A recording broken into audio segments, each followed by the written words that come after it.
Welcome back to the Make Arma Not War 2025 podcast. In this episode, we're going to be diving into our Don't Fight Alone initiative with StackUp. StackUp is a non-profit organization that helps veterans suffering from physical and emotional trauma through video games.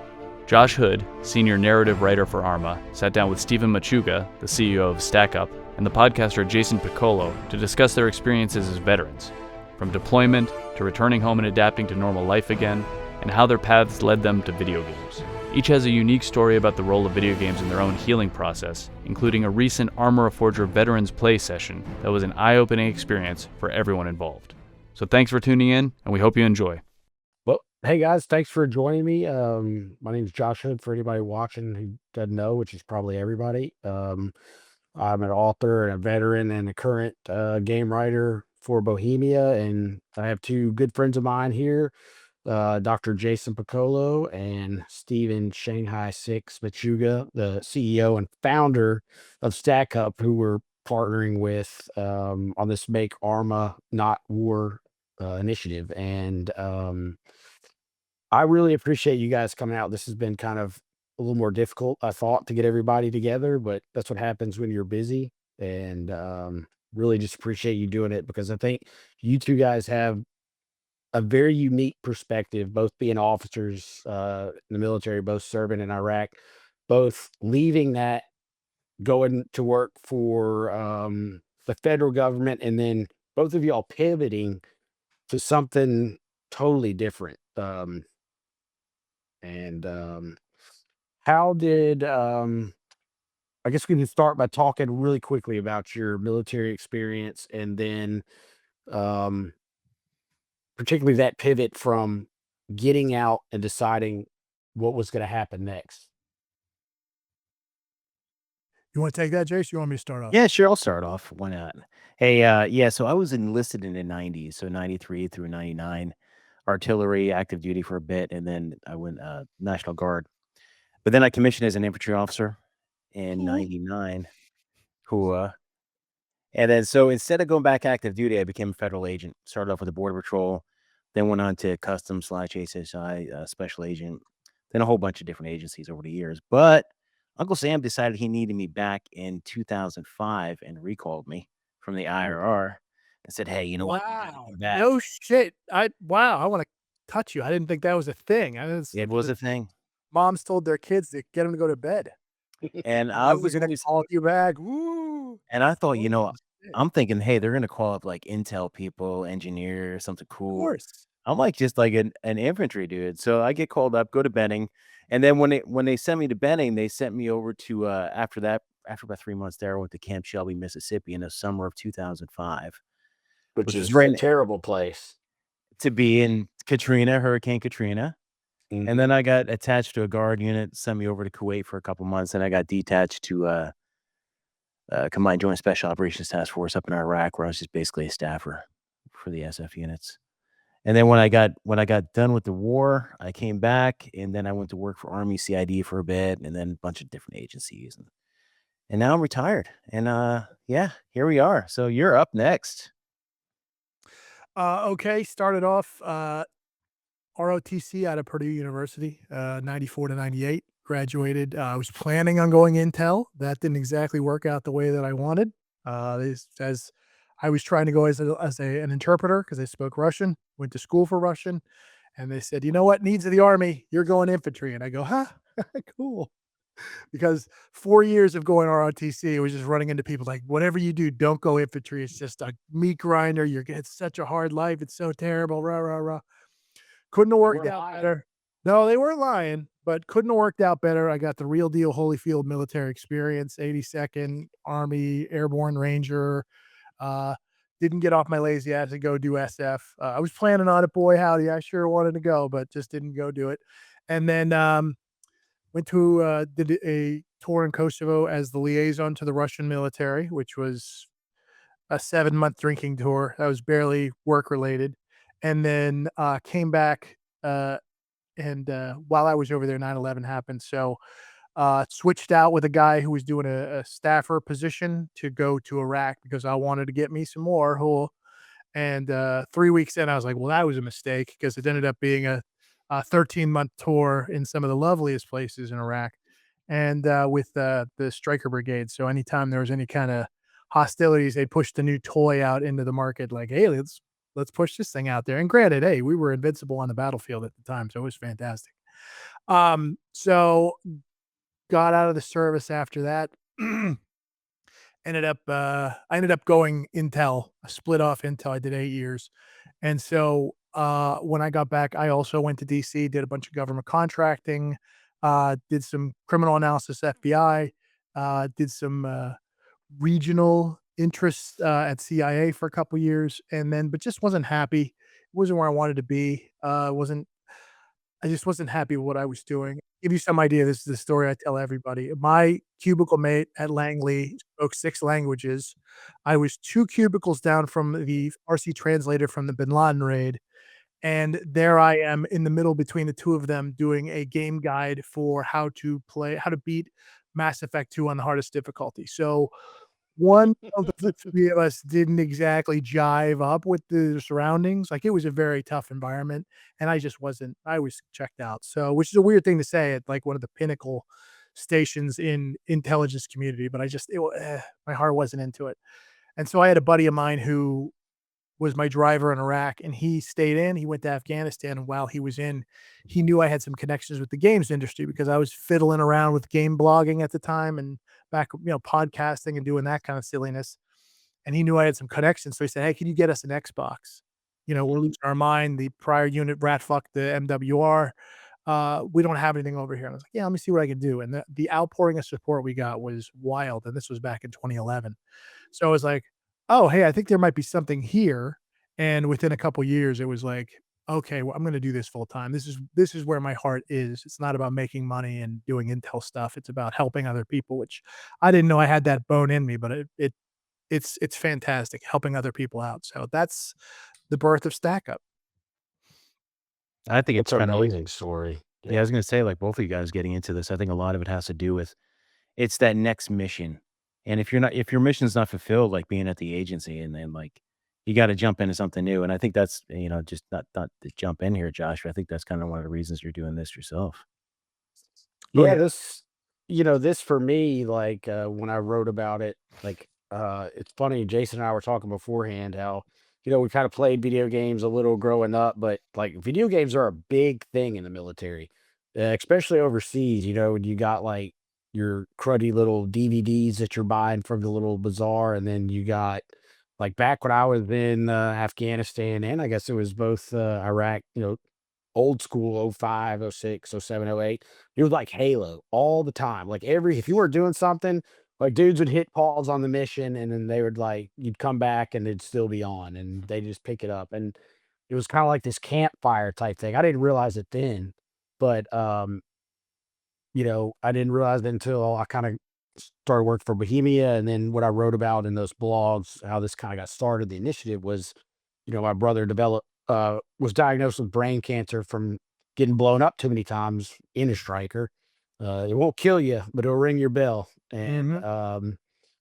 so we stopped kind of talking, and I was going through my own thing. Like I was diagnosed with PTSD right after I got out of the army, but I didn't get any treatment because I wanted to become a cop, and I was getting on the SWAT team. And so my understanding, one of the things that I wrote about was like, in my notes, was get your take on it, is like, for me, it was like, hey, if you need therapy or help, you're weak.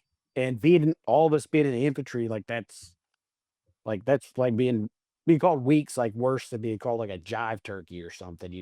And it's One so of you fight it as long as you can. Yeah, one of my formative memories was, I think within a couple weeks of showing up at my first unit, I tried to go to sick call as a lieutenant, and everybody was like, "Are you fucking kidding me? You don't go to sick You're an officer, you don't go to sick call." Yeah. I'm like, "But I'm sick." And they're like, "No, no, not here, you're not. You're coming with us. All right, come on, LT, we're running." So I was like, that There's was some my water. first I mean, and I had gotten enough of that in ROTC, but to really show up on my unit and be like, "No, you're stronger than that. You suck it up and drive on, gentlemen." Like, Yeah, we all know. and that was the funny thing about the VA. When I finally went to get my benefits, I didn't get my benefits or start trying till like after my son was born in 2020. And so they're like, Ain't "Where that are your medical ain't records?" that And a I'm bitch? like, like, what medical records? And they're like, Yeah, exactly. when your back got hurt and all this stuff happened. And so, like, all I had was getting treated for poison ivy and basic training, tinnitus, my back, like, which turned out, I had my vertebrae fused, and they gave it's like Motrin, Benadryl.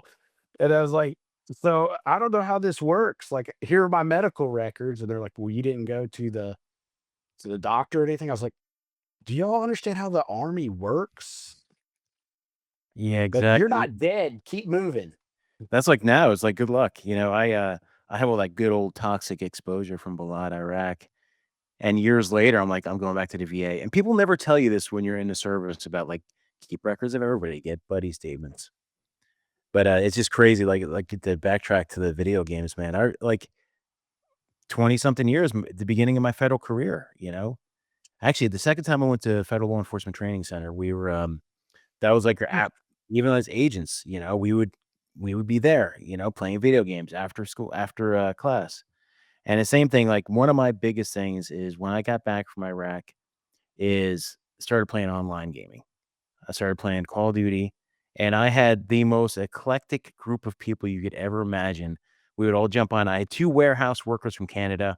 I had a couple federal agents I knew. I had some military members. It was you link up with a different type of people. Yeah, you could play you could play the single player, but when you start playing multiplayer for the first time and you start actually having conversations and then you actually start moving and your brain is just shut off for like 3 or 4 hours because all you're doing is talking smack. They played Funny. Counter Strike. Mm-hmm. No, it's funny. And- Sorry, I giggle when you said FLETC. I haven't heard that acronym. You didn't say the acronym, and my brain just triggered a FLETC. Well, I haven't felt that in a Mhm. long time. Yeah. So, what game were you playing, Jason?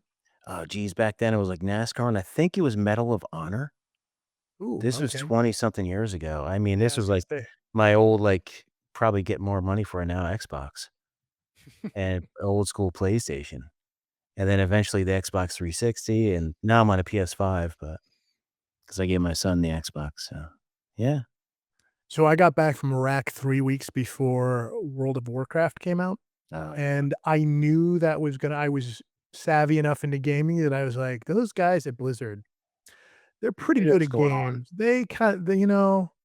I should keep my eye on this one." And I have, again, formative memories of me sitting in a parking lot at 6 in the morning at a Walmart waiting for it to open so I could go grab my copy of it and get my 7-disc sleeve of World of Warcraft, run home. I was, like, transitioning out of the military, so it was like, show up for formation. Alright, I've got an appointment at noon, and how fast can I be back to my computer to just get back on my other job, which was playing that game, and man, what a time of my life. Mhm. Just thinking of Eh, that. eh, Just coming out of being transitioned from the military, you're probably sitting in the parking lot like, what are they doing? It is 6 o'clock. It's Where are these people? Like, 6:01, ladies zero and gentlemen. Yeah, no. formation? Yeah. Probably sleeping in. People think I'm crazy, like, now if a new game comes out, I'm like, and my son wants to take that Friday off or something, I'm like, "Yeah, he can." I mean, he's 16, I'm like, "Yeah, why not?" I'm like, "That's good parenting in my book." No. It's better than him coming to you and be like, "I'm not Yeah, feeling it." It's like, exactly. "Yes, yeah, I got it." Yeah. That's funny though. I mean, hey, that's cool dad right there. I was like, "All right, Gotta get the I know points. what you wanted." Is he doing well in school? Yeah, of course, yeah, they're Oh, there you great. go. Yeah, why not? Just a little And it's a something cool for you. bonding thing because, like, Hell my yeah. son, like, we play, I coach his baseball team and do everything else, but it's like a different dynamic. He doesn't want to have anything really to do with me, but like every now and then he'll be like, dude, can we play Arma? I'm like, yeah, we can play Arma. And, I mean, he's 8, but still, I'm watching him. I'm being 8? responsible. And I think, yeah, he just likes to, like, what can I say, dude? He's gonna be an operator, man. He's like, dude, slice the whatever. But it's like it's something. That whole violence thing was something that I thought about going into this whole thing. Like, how could a air quote violent shooter game be therapeutic? But man, I gotta tell you, I didn't know what to expect when we first started that first PlayStation play session, but like it blew my mind. Yeah, Let that me was say yeah, y I'm sorry, go ahead. no, go ahead, Jason. No, I was gonna say it was something different for me because I'm so used to running and gunning. And that was my first, like, I tried the game out the week before, but now I'm like hooked because you really have to do missions. You really have to follow people and you really have to work as a team. And then you have to have the equipment. So it's not like you're just like, I'm going to just go and grab some armor. I'm going to do this and that. No, you actually really have to go reload. You have to do everything else. I like the dynamic of it more than the other ones because the other ones, they're a little too high frequency for me, if that makes any sense. Where I just kind of get burnt out after a while. I'm like, I'm just kind of like, eh. But this one, you have a lot of movement to contact. So there's a lot of time to plan, a lot of time to coordinate, a lot of time to BS, really. That's a kind Yeah, just like the real military. of. And the thing that blew me away about Steven was we were joking beforehand, and I was like, "Hey, man, like you were you were a captain, infantry captain. Like we're going in a convoy, and the map to me looks like an FBCB2 or a Blue Force track or whatever. Oh, yeah. I even started And calling it that. I'm like, "Hey, update the Blue Force track." I'm like, "Where did that come from?" I haven't said and those I words in 20 years. and so you were like, "Nah, I'm not going to do that. I haven't done this in 20 years." And then like I was at NCO, so I'm used to running my squad, and that's a totally different skill set than having like that 30,000 foot level that officers have that both of you guys are experienced in combat. So like pretty soon, I was kind of overwhelmed because I'm like, I need like where's higher, like to tell me what to do. I could get these dudes to go here. I know what to do here, and about halfway through the mission, like there's like this switch kind of flipped, and you started. It was gradual at first, but by the end of it, it was like it felt like I was listening to my old, company commander back in Iraq, just boom, short, sweet information, directing troops. And I think I texted you after that. I was like, dude, what was that? Well, I mean, the reality was, first off, I don't usually play games like Arma. Like, it's like one of those like, I'm not I did we did the real thing, guys. We don't need to, like, get the Yeah. real. It was just like I've seen people do that. I know exactly what it is. Like, I'm more of like I would be like a mech warrior online where it's like, all right, we're gonna have squad tactics, but it's not like, hey, and you're going up against the Russians, and here's your M4, and it's like, all right, all right. But I wasn't familiar with the game or the controls, and so the first half was me just going, okay, what button is that? And then, all right, where am I going? And oh, it's the Blue Force tracker, and different like, and as there was nobody really stepping up to take charge, and it was like, "Hey, guys, we can't just run, in a straight line towards these guys. Somebody needs to like, 'Hey, who's doing what?' Like, cover your sectors of fire, etcetera." And it was like riding a bike. It was like it just started coming. It's like that's why they beat these training sessions in India where it's like you shouldn't have to think about it. It just comes naturally, and it just absolutely is just vomiting right out of me, where I was like, "Oh, yeah, this is, all right, I see why people," and by the end of it, I was like, "I totally get it now. I see why people are so hot for this game." It was a different experience. Like, I came out of that and I was teleported. I was transported. Hmm. It was wild. I really loved it. I did. Because you know what? When I did the training scenario before, like the week before, I'm like, I feel like I'm back in the 1990s, like going through like, the M16, the Yeah, here's your camouflage, the hidden PRCs. cal. Yeah. Here's your prick, and then what is 77? I All don't know what brick the new ones Senate. are, but yeah. Yeah. Yeah, it's like, good lord, it's like, okay. Yeah, what is the Armor Reforger world set in? Is it in the 90s? 1989. I was gonna say, I'm like, there's a lot of things in there that's like, this feels like we're going into Grenada here. Mm-hmm. Yeah. So, It's crazy too because I feel that there's skills that I thought were dormant that I would never use again, like land navigation. And they're like, update us on the Blue Force. And so I'm looking at the checkpoints and thinking that's us. And I'm like, that we're not there. That's not right. So I had to bust out the map and bust out the compass. And I was like, I remember doing this. And Mm-hmm. at first I'm kind of staring at it and I'm like, left to right and up, idiot. And I'm like, okay, here's where we are. And it, it was just like, and then the conversations that kind of follow that were, especially on the Stack Up channel, which I follow. Um, I've made like, that's where I was worried about. Like, we're trying to raise money for Stack Up, but what happens then? Um, and what was cool and that finally hit me as we did that is like we're creating this space and where people are coming forward, learning about Stack Up, and the money that we give allows, you guys to do your mission. And what was interesting, I guess, to me is there's not too many people who truly understand the mission of Stack Up. Like, there was a couple guys on the game I played yesterday, and they're like, "So, what does Stack Up give people?" And and looking on their website, it's kind of like, "Hey, do they get video games?" I was like, "No, no. Um, they're about supporting, people." Could you talk a little bit about the Overwatch program, which really was reading about that and the research that led into that was the starting point for this initiative for me and for Bohemia. So yeah, I should probably talk about Stack Up a little bit, huh? Yeah, Stack Up, please. military charity. We support U.S. and allied veterans through gaming and geek culture through our pillar programs. We have our supply crates. We box up games and gear, send them to units deployed forward, guys recovering in military hospitals, folks that are just struggling back home. We have our aerosol program where we fly disabled or deserving veterans to various gaming and geek culture events, conventions, studio tours, things like that. We're working on getting some guys into Rick and Morty Green Portal Studios here in Los Angeles right now. We have our Stacks program. We got about 30 teams nationwide that go out and volunteer in their communities locally, go out and just do random cool stuff, get pizza, hang out, just get out from behind the computer every now and again. Our Overwatch program, as Josh was talking about, is our suicide prevention team online. It's a peer-to-peer service. It's just guys and gals who want to help out on the volunteer level and be available for folks who are having a rough go. And generally speaking, a lot of these folks, we are the most useful with Overwatch when we get people before they know there's a problem, like they're having a bad day at work.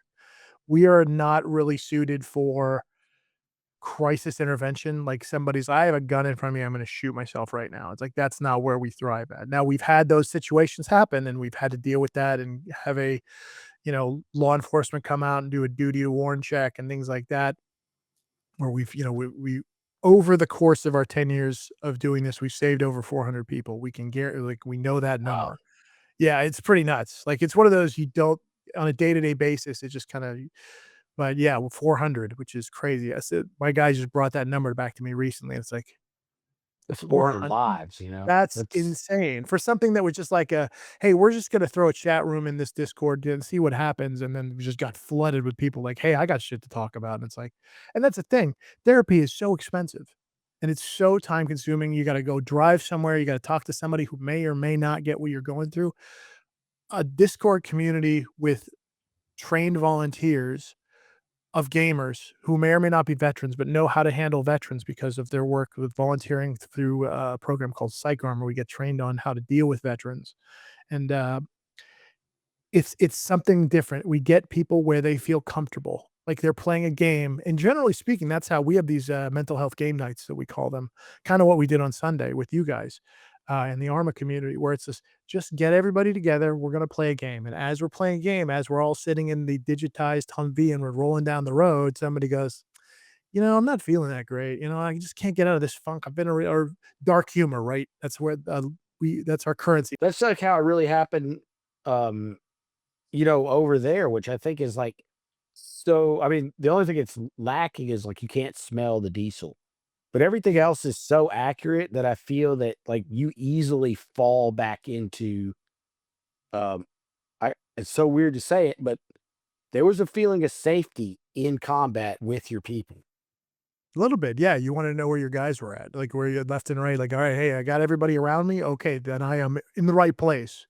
As opposed to that, yeah, I totally understand what you're saying. So that is our Overwatch, team, and, we were working, pre-COVID with, the CDC and, Johns Hopkins to do some write-ups on what it is we're providing as a service for our organization, and, it was not cheap to run and not cheap to do all the footwork to make it a thing, but, Dr. Michelle, as you're familiar with, Josh, came in, and she's also a big gamer nerd, so she loved what we were doing and wanted to see how we could work together as far as like, "Hey, this is great what you're doing," but when you try to tell someone what like it's easy to go, "Hey, this is helping." but the idea of, okay, on a clinical term, how is this helping? How is this, we're going to do a survey of 100 people, 100 guys that have used your service, and of them, they won't be able to kind of get that feeling out, but there's something going on, and we're going to get to the bottom of the effectiveness of this program and how this could be utilized to, especially in this day and age where, again, people just don't have the money to go get, $200 an hour therapy, you know, where they clearly need it. And you're going to need that and it's not something you can just go for 6 weeks and be like, all right, I'm good. Like that's something you once every 2 weeks, once a month for the rest of your life, in essence. Like you should be. It's like getting a tune up with an oil change. Like you can't just come in once and be like, all right, I'm good. So, and that's a big part of the VA conversation where it's like, hey, you can't just coke these kids out on opioids and be like, all right, you're good.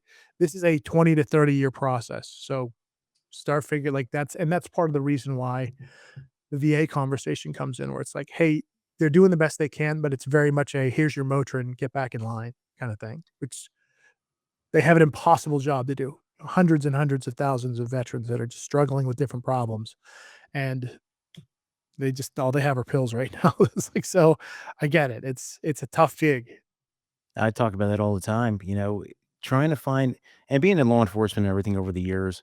I think I started looking for a counselor in 2011 and then a counselor therapist, and then you can't hard to find the right one. So you might be cycling through. And then me, I was lucky enough to have insurance, but then to find someone in my provider network that I actually relate to is another thing. And certain therapists you could only go so far. Like right now, I tell people I'm like, yeah, I broke up with my therapist because it got me to a certain point. Now I need to find a new one. So now I'm on a hunt for a new therapist, and the ones that I found that are kind of like, yeah, they might work. They're out of my network. So it's like I do have the anxiety. I do have a lot of other things going on in my life, and I would like to talk to someone. So when you go and you game for a little while, it's nice to have like just a respite from the world. It's not a be all end all fix all or anything like that. But when you get into these scenarios, and like me, that's another reason I podcast all the time is because I like to talk to people. Not a thing that I should stop going to counseling for, but it's one of those things where you need to do.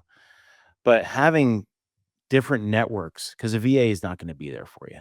I mean, unfortunately, I would love for them to do it, but it's going to take a lot of modified changes. But I really like what you guys are doing. It sounds like a solid program. Yeah, it was just it's one of those things that just came up organically. As I said, we just threw open a channel in Discord. It's like you play enough games with people and you get the same people over and over again. They're just like, yeah, I'm not feeling well, I'm not doing good, or fuck, I don't even know why I'm here anymore. I've been wasting my time. My best years are behind me. All the shit that you hear, and it's just like, man, we should really do something. We're gonna lose one of these guys. And yeah, that was just it just came up naturally, and boy, it took off in a way that was like, okay, we're on to something here. Kinda like the charity it did of itself, like Stack Up, where it's like, "Hey, I think we found something. We stumbled into a need that, there's no end in sight. Like, we could do this all day, every day, and there'd still be people in need." So, Yeah, that's what kind of how this started with the Make Arma Not War, the Don't Fight Alone is seeing something that happened between me and my brother and being like, dude, what was that? Like, we haven't talked in a while. We're playing a video game, and then suddenly he's like telling me his feelings and shit. And then suddenly I'm telling him, like, dude, I'm struggling too. We used to always be able to talk, and now there's like some, I don't know. I would say it's like a macho thing, but it's like I said in the article, like I was taught to suffer in silence, and that's what we're doing. Especially when you get older and you have kids, you have family. Like for me, like no one wants to hear your bullshit. But the truth is, as you get older, like that's what everybody's told me my entire life, and that's what I've told myself. But as you get older and you realize that the guy, like my brother, or some of these guys that I've talked to, like I do want to hear their bull, I do want to. And um, because I know like what could happen. Like I personally had more people in my platoon kill themselves than died in 2 tours. Like, and we were in Iraq and Afghanistan when it was bad. It's like, what causes you to carry that type of emotional baggage where it's almost 20 something years later and it's still like at the forefront of your mind? And I don't know. I'd love to hear your guys because like what I think I get from playing this game is like this sense of community, right? The sense of we all were in the same thing and we're kind of all in the same thing together. And we're not talking with strangers or punk kids that just like joined up. It's like this is the community for people like us who we all share the same issues, and that's freeing. What do you guys think? I think a lot of it doesn't have to do with the issues as much as like loneliness. You Yeah. know, when you go from having like you're surrounded all the time and then you're alone and then you get into your thoughts and that's when the issues come up.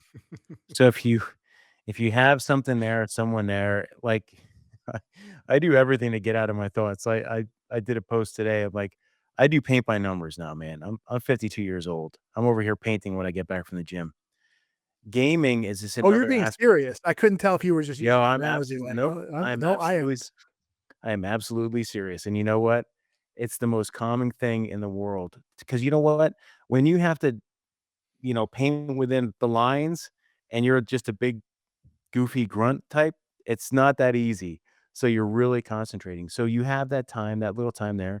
But then when you get gaming, some of these games can go 2, 3, 4 hours. And it's almost like another session. It's like, you know what? I'm going to keep playing because I don't really feel like going back to being alone. And then you start building a community, you start building up friendships outside of it, and you start getting that brotherhood and sisterhood back. And I think that's the biggest key is to have something. Yeah. So, community and being together, part of something larger, is a huge protective factor against veteran suicide, and that's one of those ironically, veterans love to isolate themselves. So, again, it's the "I'm good, I don't need anybody, I got this" that they teach you. And then you get out and you keep doing that, and then you push people away, or you have problems, having making relationships or having friends or things like that, and it gets harder and harder to break out of that shell. And so if there's anything like, again, getting together in an ARMA and coming up with a community like a fire team or a squad, or having regular nights where it's like, okay, at this time I need to be here. It doesn't even have to be ARMA. It can be any game where it's like, again, in World of Warcraft raids was what my thing was, where it's like, I'm responsible for a unit. I need to be here at this time. I have a job and something that gets me out of bed in the morning. It gives me a purpose. And sometimes that's enough. As silly as that sounds, sometimes that's all guys have. And a lot of guys have trouble leaving their houses. Like they don't want to go out and interact with other people. And this is their extension of how they can interact and be a part of something larger and keeps them, moving forward. So, Jason, you mentioned paint by numbers. I'm like a big how things work, especially how brains work and stuff like that. So, over it started with my son asking me a couple years ago, like, "Hey, what's that bird?" And I was like, "Dude, I don't know anything about birds." And so, like, trying to be a good dad, like, I start learning about birds. This is like how old I'm getting. So then I get this. My wife I get a bird feeder, and then my wife gets me this new bird feeder that has like this video, and will land anyway. Um, I started noticing that when I'm like listening to these birds, that I became like pretty calm. And this is totally by accident, but so I started within the last 6 months, like when I get anxious and stuff, because like I don't drink or take any meds anymore. I started listening to bird songs, and I'm like, what the hell? Like in my Yeah. ear pods. I'm just sitting over here like, oh, these kids, like I have 4-year-old and 8-year-old, they drive me nuts. Listen to these birds, I feel okay.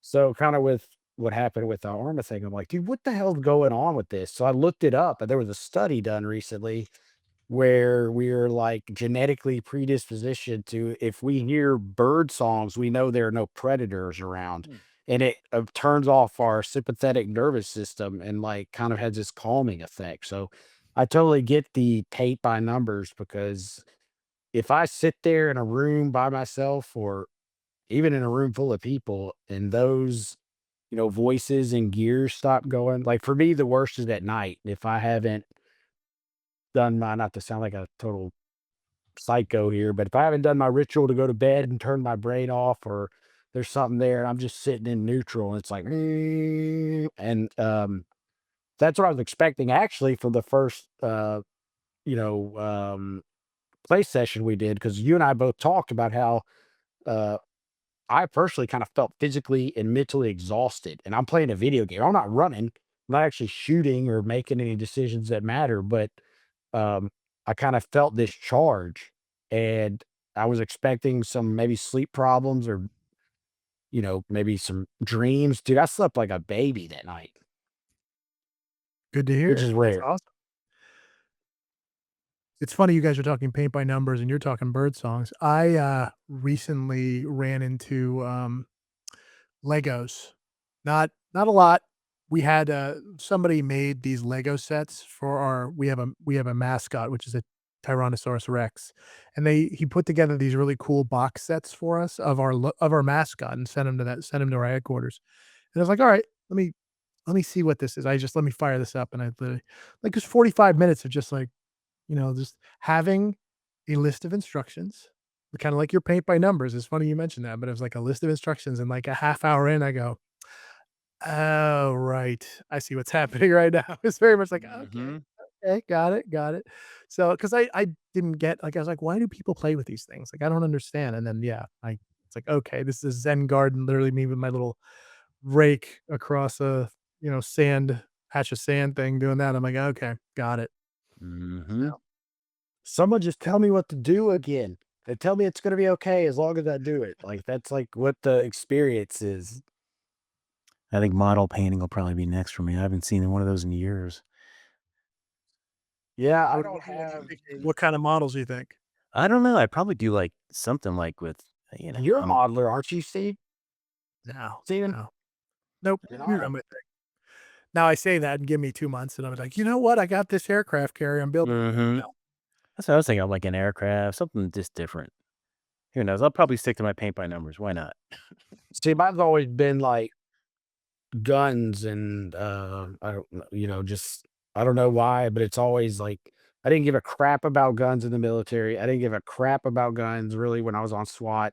And then, I once I took over the sniper team and started dealing with long distance shooting, and then it's like hand loading, and then it goes from that to just it's like something about just the mechanisms, like the Mhm. internal, like like next it'll probably be like me cleaning old watches or something. It's just really weird. And we're going like way off topic here, but I wonder also if, like the amount of options, accessories, tactical gear, whatever, tools that like, you could play in Arma is one of the things that, you know, um draws people to it. We had a mission yesterday where I had to lead some guys and we were behind enemy lines. And usually when I play, it's just like, yeah, just grab a bunch of frags, got me some ammo, I'm good to go. But they're like kind of giving the mission briefing, and I'm like, hold on. So what do I need to carry? And then, oh, I'm dismounted. Do I need to carry like why am I worried about weight? I'm digital, but it's Mhm. like, I'm gonna be slow. And so we actually sat down and did like we're going over loadouts and like, okay, do you have tourniquets? Do you have tourniquets? Like and everything, make sure we're cross loading and stuff. And it was rather calming.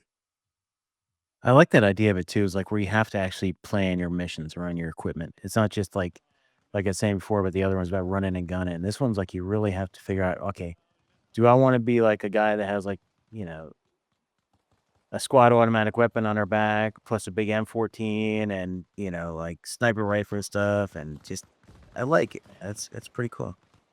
It's an interesting game, and the challenge that I'm having now is like, how do you spread the word to more people? Because I think we've talked about it enough that we know, and Stack Up seen it, and we're partnering with BFW. If you read the comments in, they call it the barracks room, you call it, the Overwatch. There are guys that will come out of nowhere and says, "Hey, I need some help." Um, and it how do you promote the message? Because I'm learning that there's a lot of vets playing video games. But the moment you kind of say therapy, they're like, whoa, whoa, I don't need therapy. You might need it, but I'm good. Have y'all witnessed that? And what do you think? Because Jason, you specifically have been talking a lot about these kind of things on your podcast lately, mental issues, depression, anxieties, and stuff. And getting some guys to open up about it that you wouldn't imagine. SEALs, federal agents, tough guys are open, and I feel like more than ever, it's an acceptable topic where it wasn't. Oh, you know what? I The think Yeah, and it's it's because I do a lot of law enforcement as well. You're seeing a ton of SF guys coming forward and saying, "Hey, you know what? I'm having Jacked tough up. days. Yeah, I'm jacked up." And it's not just that; it's their relationships as well. Yeah. I had a guy in the other day, and we were talking about it, and he was a retired Green Beret, and he's like, I screwed up every relationship I was ever in until I actually sat down, started getting help, started reading, started meditating. That's another thing I do now is meditate, and just started really focusing on your mind. Now, law enforcement is really, really tough with that because they do have that, like, if you come in some agencies, if you come forward, you're on the rubber gun squad. They're taking your gun away, and it's horrible because they don't have the chain of command support. But the more we talk about it, the more, and that's why I'm so open about my own mental health issues and how I've had those dark days and how I've been to the edge a few times in my life. And I talk Good about for my you. depression. I've been, one of my friends the other day said this to me. They said, "You know what?" I said, "Yeah, I have depression." They're like, "What, you?" Because they see your social media facade. And I'm like, "I've been depressed since I was 12 years old." So I thought about that the other day. I'm like, that's 40 years. And I've been through the process where I've had the Lexapro, I've had the anxiety issues, and now I'm just trying to do it all like just straight. And this is one of the processes right here. It's paint by numbers. I'm going to bring that up a million times because I want people to check it out. Meditation, it's working out, and it's little or no booze, and then it's doing stuff that where I can actually communicate with other human beings. Yeah. With it doesn't matter if they're 2,000 miles away or across seas. When you get online, you put your headset on and you're chatting, and it's just a different perspective on who you are. Maybe there is something bright out there. Maybe it isn't just your own little sphere. Because what happens is, like, you come home, you have a few drinks and you're alone. Even That's if you when have, bad things start happening. yeah, You even if know I have a something, family, Jason, yeah. I was an alcoholic. We talked about it, and it was your sobriety that finally got me, um, you know, to the point. I tried a bunch of times, but finally, it took. And it's one of those things that, I've talked about it on your show, and I don't know, Stephen, um, where you've been, but it's one of those things where I was realizing that what I thought was an escape, I was making like, I got a list of every bad decision I've ever made, and guess what was involved? Me and alcohol. Hmm. And, for a long time, I don't know, that's what you do in the Army. You're tough, you drink, you get over it, you wake up next morning, you go, you're in the 82nd, you run 5 miles with a hangover, and you start your day, and that makes you, you're a good soldier. I think you really have to just attack the whole thing. Attack your mind with every tool that you have.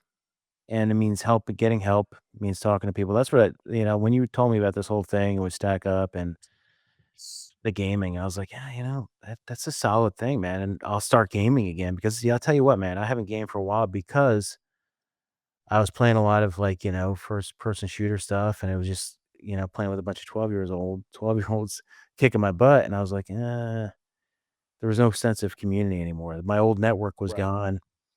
And now it's nice to have something back, another piece of the toolbox to help us out. Well, I keep having to remind the conversation I have to have with the American Legion on a regular basis is like, hey, man, it doesn't have to be Fortnite. It doesn't have to be Call of Duty. There are detective games. There are board Yeah. games. There are hundreds and hundreds of different. There's story. There's no context. It's all story based games. Like, I mean, there's games that are you might as well be watching a movie the whole time. I mean, there's dozens upon dozens of options, and it does not have to involve rifles and, shooting people in the face. And some people understand that, and other people I have to continuously, like, you can play Stratego via, tabletop simulator. It does not have to be, but I can do this with somebody else. Or this is my paint by numbers where I will sit down and I will lose 4 hours and I will look up and I'll go, "Oh, it's dinner time. What the hell just happened?" That's the important thing. It doesn't matter what you're doing. And that's the other conversation I've had to have with American Legion. Everybody's got a hobby. Has something to do when they take their uniform off at the end of the day. What's the thing you go to? Is it cars? Is it karaoke? Is it video games? What's your thing? Everybody's got sports. Everybody has a thing that they obsess on when it's the thing they want to be doing while they're working, right? And so that's the thing. It's like it doesn't have to be video games. It doesn't have to be cars. It doesn't have to be this. Just find your thing, find a community around it, glom onto that community, hold on for dear life, and then hey, maybe look into getting some therapy as well. The thing about that too is when you're playing games and you pass a level or you finish a mission, it's a sense of accomplishment, and I think that's one thing you kinda lose out and, like, a lot of times we don't feel it. You go to your dead end job, your life isn't that great, but if you accomplish one thing, it's like a win. Even if it's a video game, it's a win. Even if you didn't win anything, but as long as you accomplished, you're like, yeah, if that makes any sense. Oh no, 100%. You got to take your wins where you can, and let's face it, 2025, not a lot of wins right now. So it's like you got to take your. It's kind of like the COVID thing, where it's like this is all people have to live on right now because you're not going out, you're not doing the things you love doing, you're not seeing friends or family. You had to go inside. You had to, and gaming was a great, escape for a lot of people who usually would be running around doing outdoor stuff. So it's just modular gaming is just so where people need to be or where can be, you know what I'm saying? Where it's like we're available wherever you are. We're on your phone, it doesn't cost a lot. Everybody has a computer at this point or an iPad or something. There's games on there. And you really it doesn't have to be a civilization where you just lose a day and you're like, I don't know where today went, but just something to again paint by numbers, just a little bit at a time and just turn your brain off. You just started like something that's gonna go, you know, a motto, paint by numbers is gonna be a thing. And but I like it. like what you're saying is that for me, I find it's a positive, healthy reward, right? Because for whatever reason, I have, either an addictive personality or I need motivation to do stuff, especially with writing. When I'm writing a book, like I'm like, dude, like I got the endorphins up from doing, the plotting or whatever. Now I'm in the crap part. I'm like, I don't want to do this. So I'm gonna procrastinate unless I have something to kind of motivate me. And, it used to be, well, you do this and or you could go have a drink or have a drink and write, and it's like you got to replace. I've personally had to replace that, and it's kind of so working out like meditation, things you talk about. How do you replace those things with a positive reward? And for me, that's what. Hey, I was playing, done all my work or whatever. Or maybe I haven't done all my work, but I think I worked pretty hard. I'm gonna go play some armor real quick, and it makes me happy, you know.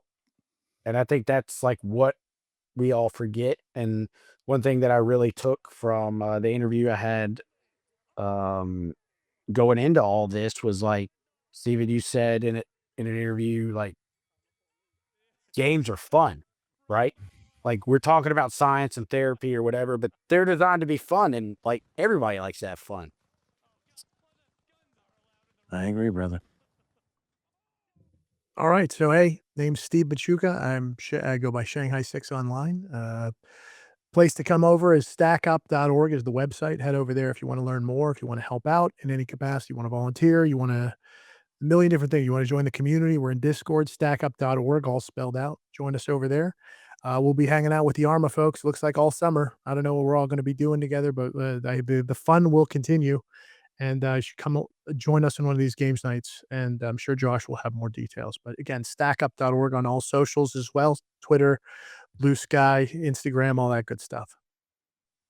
Yeah, this is Jason Piccolo. I'm excited to get involved. Excited to game with the Stack Up crew and Josh, and I really appreciate this opportunity. Thanks, guys. And I appreciate you guys being here. Jason, you make it look so much easier on your podcast. I was like, I'm sure I can do that, but I just really appreciate you guys coming out here, sharing your experience, and just being a part of this because I think we're building something that is much needed and seems to be much appreciated. So thank you both.